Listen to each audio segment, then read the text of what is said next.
Honor was shocked. "What is your husband's name?" she asked. A sinking feeling in her stomach. Ifedi Oge replied, "He is a wealthy businessman who owns a large supermarket in town." Honor's heart sank. She had unknowingly been dating Oge's husband as her sugar daddy. She had been the reason for Oge's suffering. Guilt washed over her as she realized the pain she had caused this kind and humble woman.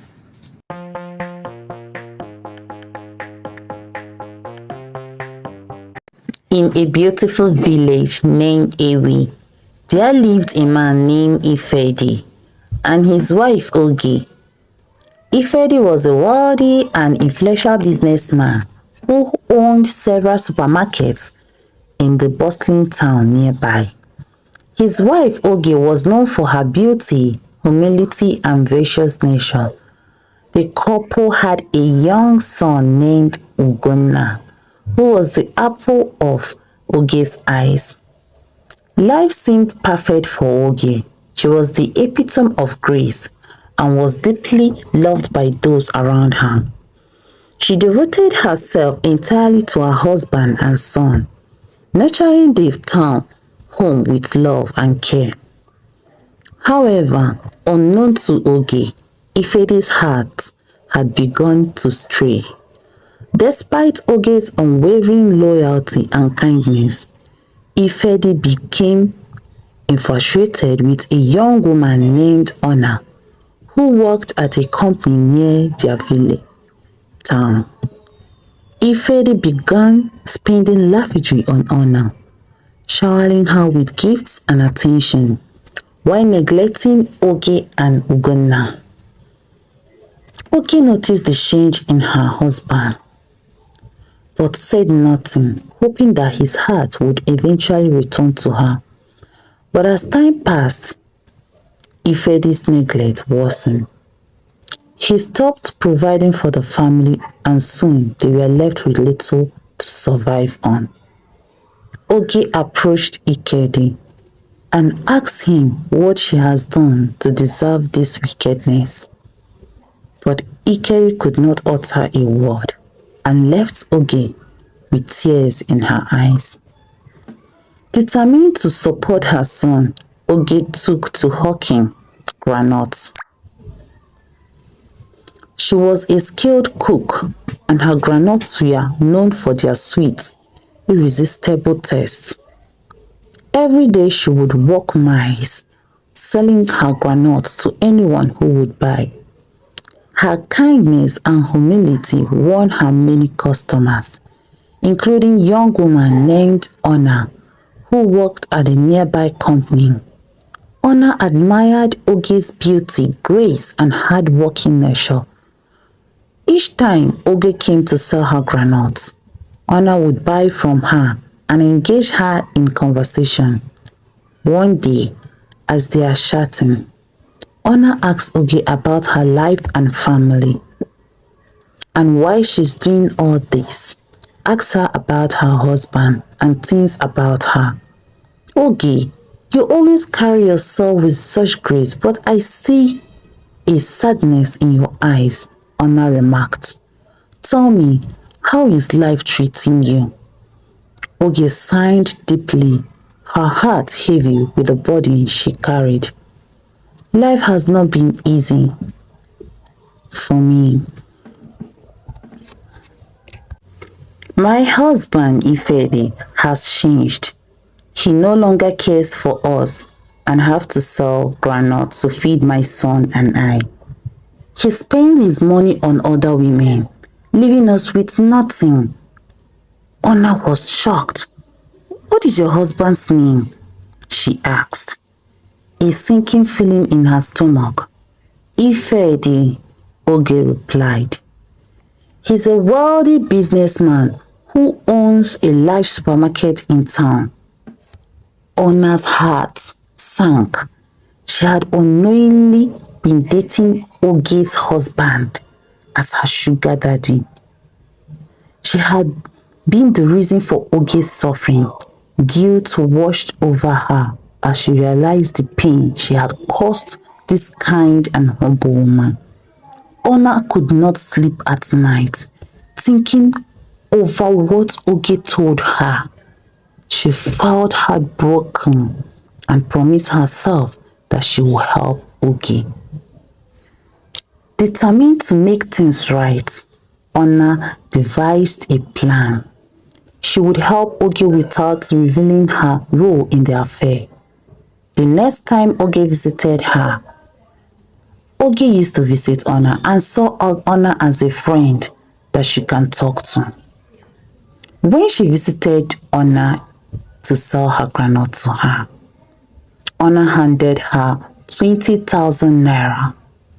"This is for you, Oge," Ona said, pressing the money into her hands. "Use it to take care of yourself and your son. And please, stop selling granuts. I will help you find something better." Oge was overwhelmed with gratitude. "Thank you, Ona. Thank you, Ona. My God will bless you. I don't know how to repay you, but for this kindness." "Don't worry about repaying me," Ona replied. "Just promise me you will use this money wisely." Ona began extracting more money from Ifede under the guise of needing it for herself and gave it to Oge. She even took Oge to a boutique to buy new clothes and help her open a provision shop, ensuring she had a stable income. Oge's life began to change for the better. She looked more radiant with each passing day, and her business flourished.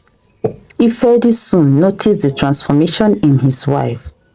She was more beautiful and confident than ever before, and it troubled him. He became suspicious, wondering if another man had entered Oge's life.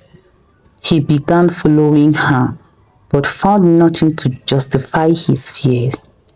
Eventually, he realized that he was losing his wife, and guilt gnawed at his conscience. Determined to win back Oge's heart, Ifedi began coming home early, spending time with Ugonna, and helping out around the house. Oge was surprised by the sudden change in his behavior, but remained distant. She couldn't forget the pain he had caused her and their son. One day, Oge visited Ona and shared what had been happening at home. "My husband has changed, Ona. He comes home early, spends time with our son, and even helps around the house. But I can't bring myself to forgive him. The hurt is too deep." "Oge, calm down. No matter what, Ifedi is still your husband. Find your place in your heart to forgive him, so that this burden will leave you." Ona was so happy and pleased that her plan was working. Said, "Oge, I believe it's time to bring this chapter to a close. Let's have a dinner at your house. I will come as a guest and we'll talk things through." Oge agreed, and that evening she prepared a special dinner. She informed Ikedi that a friend would be joining them, and he agreed to be there. When Ona arrived, Ifedi was shocked and confused. He stammered, trying to make sense of the situation. "Ona, what are you doing here?" Ifedi asked, his voice trembling. Ona smiled and said, "I'm here as Oge's friend, but I also have something to confess." Oge looked at both of them, puzzled. What is going on? Ona took a deep breath and confessed everything. "Oge, I was the woman Ifedi was saying. I didn't know you were his wife until you told me your story. I felt terrible and decided to help you without revealing the truth. I used the money I got from Ifedi to set up your business and support you. I am deeply sorry for the pain I caused you. I couldn't take it. I was heartbroken, so I decided to do it like this to make things right again." Tears welled up in Oge's eyes. She was overcome with emotion, torn between anger and gratitude. Honor continued, "Please forgive me, Ogi. I only wanted to make things right." Ifedi, now fully realizing the extent of his betrayal, fell to his knees. "Ogi, I know I have wronged you in ways I can never undo. Please forgive me. I'm ready to change and make amends for my actions." Oge, with tears streaming down her face, finally spoke. "Honor, I forgive you. You have helped me with what when I was at my lowest.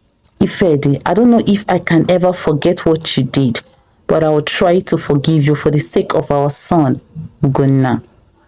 They embraced, tears of relief and repentance flowing freely. That night marked a new beginning for them all. Ifedi kept his promise and became a devoted husband and father once more. Oge, with her business thriving, found happiness again. Honor too found love with a man who respected and cherished her, leaving her past mistake behind. And so the village once again admired Oge, not just for her beauty but for her strength and grace in the face of adversity. The necklace of betrayal that had once threatened to break her now symbolized the bond of forgiveness that held her family together. This is the end of my story. Please do not forget to subscribe to my channel to get more interesting stories that you will learn a lot. Thank you.